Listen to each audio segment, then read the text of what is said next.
Assalamu alaikum. Today we will study about denaturation of proteins. We had studied about proteins. Proteins are the biopolymers of alpha amino acids. One alpha amino acid is connected to another alpha amino acid with the help of a peptide bond or a peptide linkage. What is a peptide linkage? The CONH linkage which is present between the alpha amino acids, that is called as the peptide linkage. All proteins contain a peptide linkage as the backbone.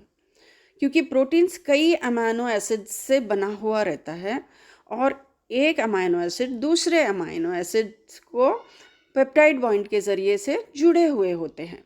The primary structure of proteins means a sequence of amino acids which are held together by peptide bonds. We can say that proteins contain a polypeptide chain.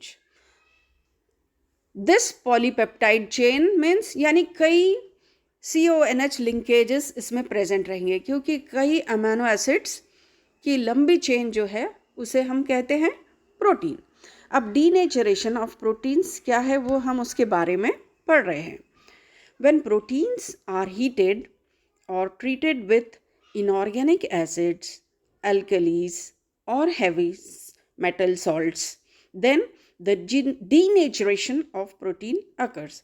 यानी जब हम proteins को heat करते हैं या उसको acids के साथ में ट्रीट करते हैं या अल्कलीज के साथ ट्रीट करते हैं या सॉल्ट्स ऑफ हैवी मेटल्स के साथ उसका रिएक्शन करवाते, तो फिर क्या हो जाता? Denaturation of protein takes place. Denaturation of proteins के में क्या होता है कि जो प्रोटीन का सेकेंडरी स्ट्रक्चर और टर्शरी स्ट्रक्चर है तो वो चेंज हो जाता है. और किस वजह से चेंज होता है ये? क्योंकि उसके जो इंटरनल हाइड्रोजन बॉन्ड्स है वो ब्रेक हो जाते, लेकिन उसका जो प्राइमरी स्ट्रक्चर है प्रोटीन का वो कायम रहता है. It does not change. So the secondary and tertiary structure of the protein changes due to the breaking of the internal hydrogen bonds, but the primary structure of the protein does not change. It remains as it is. The denaturation process uncoils the protein shape into a random shape. यानी जो protein coiled रहता है तो वो coiled structure उसका random structure में बदल जाता है और वो uncoil हो जाता है. After the denaturation, the physical and biological properties of the proteins change. We will study this with the help of an example. When egg is cooked, the heat supplied to it denatures the protein. The protein in the raw egg white is a clear viscous liquid, but when it is heated, the egg white becomes dark white and firm and it cannot be restored to its original form.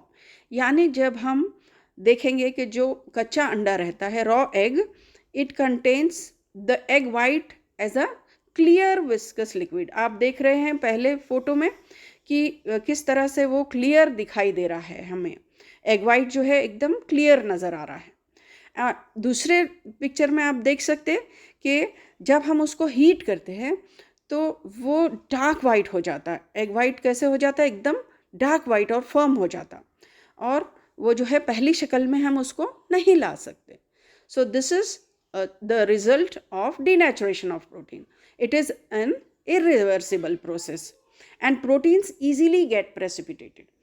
Now we can study the second example, that is conversion of milk into curd.